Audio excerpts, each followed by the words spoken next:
Hey, I can't believe it, but I finally finished my holiday decorating.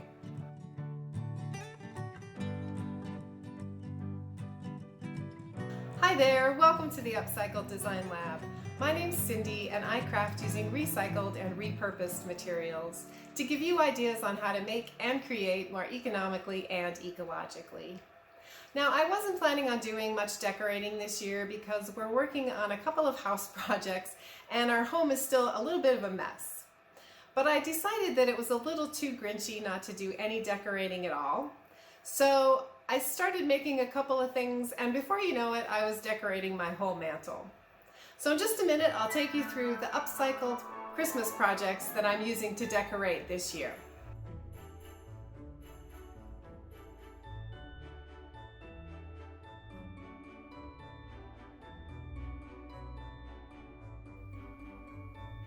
I do have to give a quick shout out to Command Strips and to Aileen's Instant Tack. I used both of these products to get the garland and the lights to stay in place.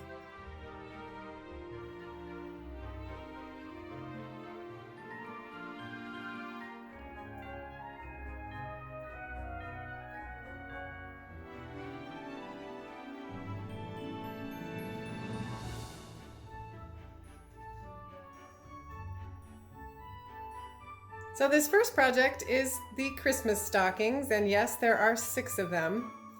We don't throw our pets birthday parties, but we are the kind of people that put up Christmas stockings for them on the holidays. This project was made out of some old bed sheets, an old towel that was torn up, and then the letters are just made out of the chipboard from a cereal box. And if you are paying attention, you might have noticed that the chipboard and the sheet were painted with regular house paint to match my couch, but that's a whole other project. Next up is my Christmas wreath.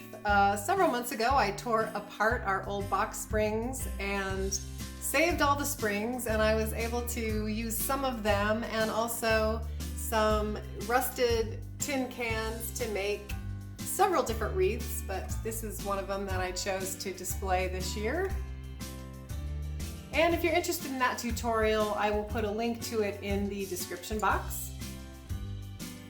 I wanted to add a little asymmetrical look to the fireplace, and since I never have any Christmas packages ready to go before Christmas, I just used this old empty box to wrap with some extra napkins that we had and just lean it up against the fireplace for a little bit more of an asymmetrical look and a little more texture.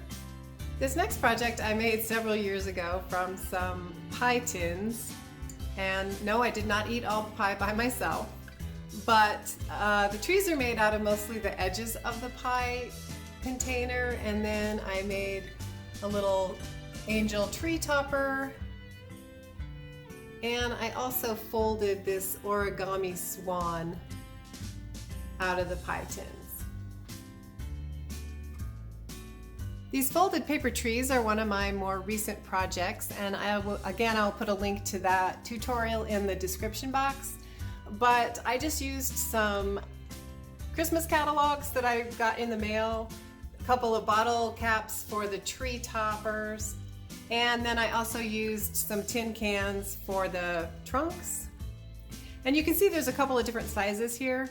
I am calling the front one that's a little fatter a 3-fold, which is a traditional fold, and then I actually did a couple of extra folds on this other tree to make it skinnier, which I really liked how it turned out. So I'm calling it my 5-fold tree, and again, you can find that tutorial in the description box. These little reindeer are kind of the project that started it all. I saw them on Pinterest and I really wanted to give it a try because I thought they were just so cute. And they were actually a pretty simple project to put together. But once I'd made them and I put them on my mantle, I discovered that I definitely needed to get some more decorations out. So they are the culprits that got me to do a little decorating this year. So thank you, little reindeer, for giving me some Christmas cheer. And you can find that tutorial in the description box also. As I was putting this whole mantle together, I knew that I needed some more vertical items, and I wanted to be sure I had a lot of different textures. So I got the idea to decorate a couple of bottles for some candle holders, and I think maybe they turned out a little alien looking. They're maybe a little too tall, I don't know. I did a little experiment with the red bottles, and I'm not thrilled with how they turned out, but I love my painted and paper mache Joy and Hope bottle.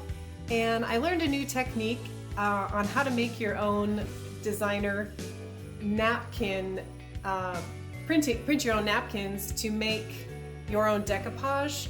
So that's what I did on the bottles. And in my next video, I'll be actually doing a demonstration of that technique, but I really, really liked the way that the wine bottles turned out. Hey, if you're enjoying today's content, please be sure to give this video a like. Also, consider becoming a subscriber and check the bell icon so you don't miss the next Upcycled project. Also, if there's someone you know who might enjoy this content, please feel free to share it with them. So as I was putting the mantle together, I discovered that I definitely needed something kind of in the center of the mantle, and I really like this little pop of red from the Christmas sleigh, again painted to match our couch. I also had a lot of fun playing with some of the dimensional paint to decorate it and to decorate the pine cones and some of the little pine needles as well. The last item is my grocery bag giant Christmas bows, and I really like the way they turned out. It kind of just added some little bookends to my mantle display. I did a video short on that project, and I'll put a link to that in the description box as well. So thank you so much for watching. I hope you have a wonderful and joyful holiday season. If you have a few minutes, stick around and check out one of my playlists below for some other upcycling ideas, and I hope to see you back here soon in the lab.